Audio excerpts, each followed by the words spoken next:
Nilagay na sa Immigration Lookout Bulletin ang 7 opisyal ng Office of the Vice President na hindi sumipot sa mga pagdinig ng Kamara. Kabilang sa kanila, si OVP Chief of Staff Zuleika Lopez na umalis na ng bansa bago ang hearing noong Martes. Ang paliwanag ng OVP sa unang balita ni Tina Panganiban Perez. Dahil sa ilang beses na pang-iisnab sa mga pagdinig, hiniling ng House Committee on Good Government and Public Accountability na ilagay sa Immigration Lookout Bulletin ang 7 opisyal ng Office of the Vice President.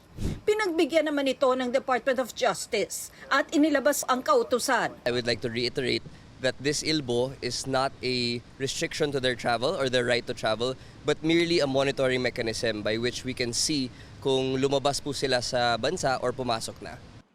Pero paglilinaw ng DOJ, It does not by any stretch of the imagination force them to attend a particular hearing, whether it be in the Congress, Senate, or in court. kabilang sa nasa lookout order ang Chief of Staff ni Vice President Sara Duterte na si Zuleika Lopez. Nakatakda sana siyang humarap sa pagdinig pero lumipad pa Amerika sa bisperas ng committee hearing.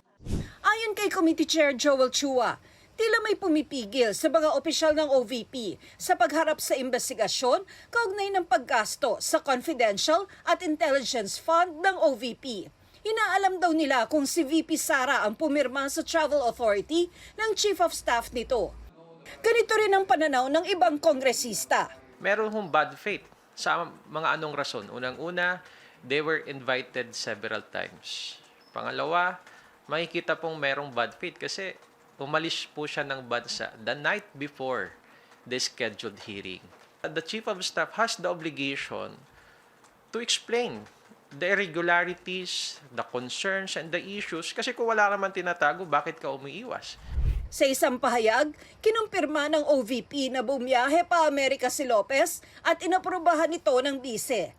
Personal na biyahe raw ito at walang koneksyon sa trabaho nito. Hiniling pa ng OVP na igalang ang privacy ni Lopez at ng pamilya nito sa panahong may mabigat daw silang pinagdaraanan. Nababahala rin ng ilang kongresista sa pagtanggi ni Vice President Sara Duterte na mag-oath sa pagdinig ng Kamara. It does not set a good precedent, no? For all resource persons that will attend in the future hearings, even former President Aquino attended the Senate hearing and took his oath. President Duterte attended the Senate hearing and took his oath. Sa kabila nito, premature pa raw sabihin na may basehan na para i-impeach ang bise. It's premature, no, to even say na this leads to the impeachment. We have yet really to find out what really happened as far as the utilization of these funds. Hinihingan pa namin ng reaksyon kaugnay nito si VP Sara. Ito ang unang balita.